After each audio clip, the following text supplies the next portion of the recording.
मुझे तो ये समझ में नहीं आ रहा है कि मेरे माँ बाप ने पढ़ाया लिखाया डिग्री कराया किस लिए।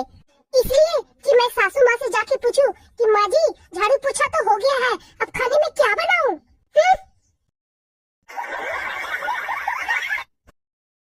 उठ गई बेटा, ले चाय पी ले। अरे चाय? मम्मी जी को आज क्या हो गया? बहू तू कुछ खाएगी क्या? कुछ बना दूं? मम्मी जी आज इतना प्यार क्यों दिखा रही है? मम्मी जी आप मुझे सच सच बताइए, आपको क्या हो गया है? मतलब ये जो आपका व्यवहार है ना, वो मुझे हजम ही नहीं हो रहा है। एक काम करना, मेरे मायके वाले आए हुए हैं तो भिंडी, पकोड़ा, रायता, खीर, चिल्ली पनीर, रोटी, चावल, पापड़ और बेटा दही बड़े जरूर बनाना। मम्मी जी ये लो खाना। हाँ बहू रख दे। मम्मी जी फोन देख के खाना मत खाया करो, इससे ना खाना हमारे शरीर को लगता नहीं है और हमें पता ही नहीं लगता कि हमने क्या खाया है। खाना को ना स्वाद लेके खाना चाहिए। ठीक है बहू, आ गई मुझको ऑर्डर देने। तू गया बेटा, अब तू गया देख। अरे बहू रुक, ये तूने खाना में मुझे चावल क्यों नहीं दिया है? और ये कैसी रोटी दी है तूने? और दाल के अंदर तो बिल्कुल भी नमक नहीं है। और ये सब्जी में तो नमक मसाला कुछ भी नहीं है। अरे मैं तुझे क्या कहूँ, अभी तक तेरे को खाना बनाना नहीं आता। और ये इतनी छोटी प्लेट में तूने खाना क्यों दिया? खाना तो आधा नीचे गिर जाएगा। और तू ना ये प्लेट ले जा, बड़ी प्लेट में लाके मुझे खाना दे। मम्मी जी ये लो आपका फोन, आप ना फोन देख कर ही खाना खाओ, वही सही है हम दोनों के लिए, इसी में मेरी भलाई है। बड़ी आई मुझे ज्ञान देने वाली। मम्मी जी एक बात बोलूं? हाँ बोलना बहू। मम्मी जी 12 फरवरी को ना मेरे भाभी के घर के शादी में जाना है और फिर 16 फरवरी को ना मम्मी जी मेरे ताऊ जी के घर शादी में जाना है और फिर 21 फरवरी को मम्मी जी मेरे मामा के बेटी की शादी में जाना है। हाँ बहू इस बार तो शादियाँ ही बहुत है। तो मम्मी जी आपकी जितनी भी सिल्क की साड़ियाँ और सूट है ना, तो वो सब ना ड्राई क्लीन्स करवा के पहले से ही रख लो। नहीं तो मम्मी जी फिर एन वक्त पे आप क्या बोलोगे कि बहू मेरे पास तो साड़ियाँ ही नहीं है। अरे वाह, मेरी बहू तो बहुत समझदार हो गई है। बिल्कुल सही बोल रही हो बहू। आज ही मैं अपनी सारी साड़ियाँ और सूट ड्राई क्लीन्स के लिए दे आती हूँ। ठीक है मम्मी जी। अरे बहू सुन तो सही, तू भी एक काम करना, अपनी सूट और साड़ियाँ मुझे ही दे दे, मेरे साथ तेरी भी साड़ी और सूट ड्राई क्लीन्स हो जाएगी। मम्मी जी आप ये कैसी बातें कर रहे हो? मैं क्यों कराऊंगी ड्राई क्लीन्स? मैं तो सब नए लेके आऊंगी। अच्छा तू खुद नया लेके आएगी और मैं ड्राई क्लीन्स करा के पहनूं? मैं भी नया लेके आऊंगी।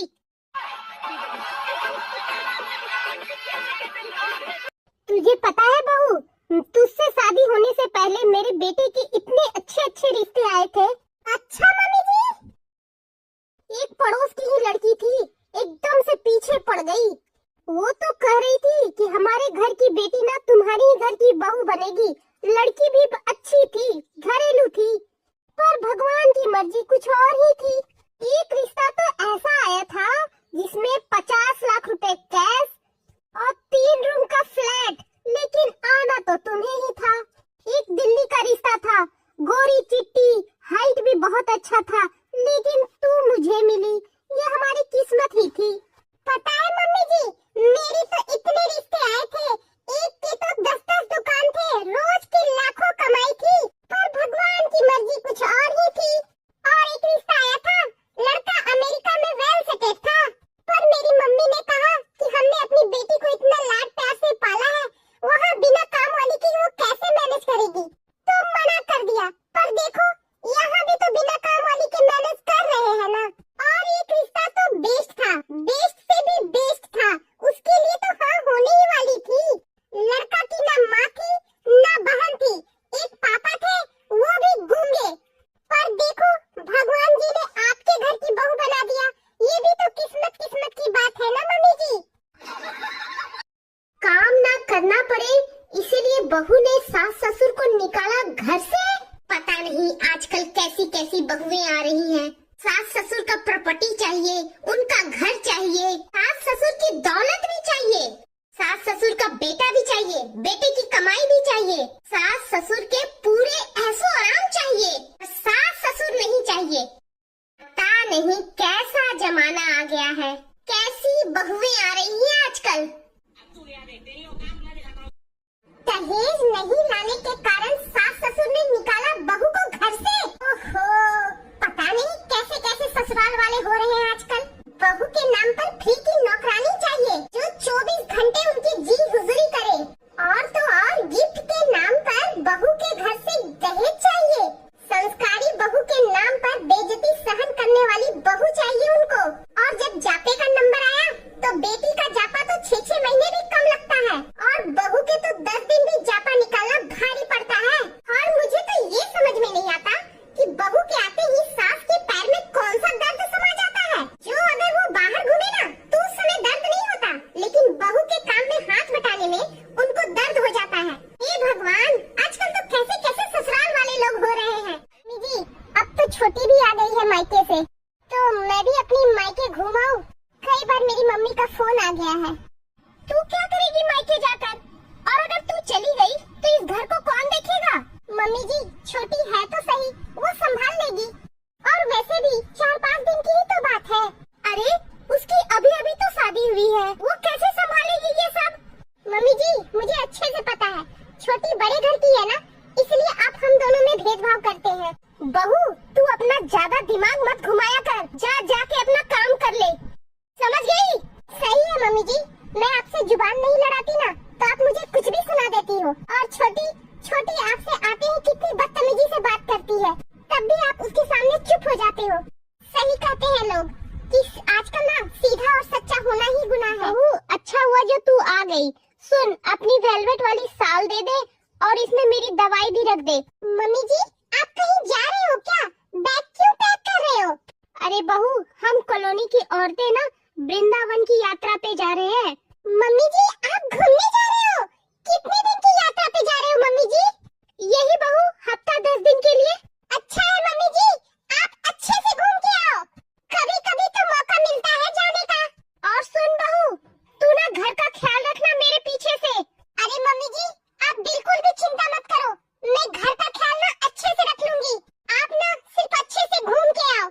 और हाँ, आसपास कोई अच्छी जगह हो ना तो वहाँ भी चले जाना, वहाँ से भी घूम के आ जाना। और सुन बहू, शाम को ना अच्छे से खाना बना लेना। अच्छा, वो पालक रखे है ना, पालक पनीर बना लेना तू। अरे मम्मी जी, आप जा रहे हो ना, मेरे को जो बनाना होगा मैं बना लूंगी। अरे मैं सृष्टि के पास फोन कर दी हूँ, वो शाम तक चली आएगी। मैं जितना दिन यहाँ नहीं रहूंगी ना, वो तेरे पास रहेगी। और सुन, अच्छे से ख्याल रखना उसका, और अच्छे खाना बना के खिलाना मेरी बिटिया को। ठीक है मम्मी जी, अच्छा खाना बना के तो खिलाऊंगी ही आपकी बेटी। लेट हो रही है, ये बुढ़िया ना नहीं जीने देगी मुझे आराम से, ना अपने आगे ना अपने पीछे से। खुद तो जा रही है और मेरे माथे पर इंस्पेक्टर छोड़ के जा रही है। अब उसकी खातिरदारी करो। मम्मी जी, वो क्या कह रही थी ना कि आज रात के लिए पनीर लबाबदार और शवैया बना लूं। वो मेरा भाई आ रहा था, वो भी खा लेगा, और दीदी भी आई हुई है, उनको भी पसंद है तो वो भी खा लेंगी। देखो भाभी, मुझे ना ये कुछ खास पसंद नहीं है, पनीर लबाबदार और सेवैया। अरे इतनी खुश होने की क्या बात है, भाई ही तो आ रहा है, अब मुंह क्यों बना रही है। अरे मुझे ताना माना होता तो मैं यूं करती, आ गए इसके मायके वाले खाली हाथ लटकाते हुए, या फिर ले आएंगे 1 दर्जन केले। ये होता है ताना, मैंने ताना थोड़े मारा तुझे। और वैसे भी भाभी, आप अपने भाई के लिए बना रही हो, मेरा तो बस एक बहाना लगा रही हो। हाँ मम्मी जी, आप बिल्कुल सही कह रही हो, ये ताना थोड़ी होता है। ताना तो ऐसे होता है कि जैसे मैं बोलूं कि आपकी बेटी सारा दिन यही पड़ी रहती है, ससुराल में उसका मन नहीं लगता है, और जैसे कि मम्मी जी मैं आपको कहूँ कि 1 दर्जन केले लाने की बात तो दूर, आपकी बेटी तो जो यहाँ पड़ा रहता है ना, वो भी उतार के ले जाती है। आपको याद नहीं है मम्मी जी, झूमर तक उतार के ले गई थी। मम्मी, हमने तो भाभी को बताया ही नहीं नवरात्रों का। ले, मेरे भी दिमाग से निकल गया, तो बुला अपनी भाभी को। भाभी, यहाँ आइए। क्या हुआ मम्मी जी? अरे भाभी, हम बताना भूल गए थे आपको कि नवरात्रों में ना हम सारे फास्ट ही रखते हैं। अरे वाह, मेरी काम की छुट्टी। हाँ जी दीदी, मैं भी रखती हूँ, शादी से तो पहले मैं सारे नवरात्रे रखती थी। तो सुन बेटा, तू ना सृष्टि के साथ जाके सारे सामान ले आ। सामान क्या लेके आना है मम्मी जी? हाँ तो भाभी, खाना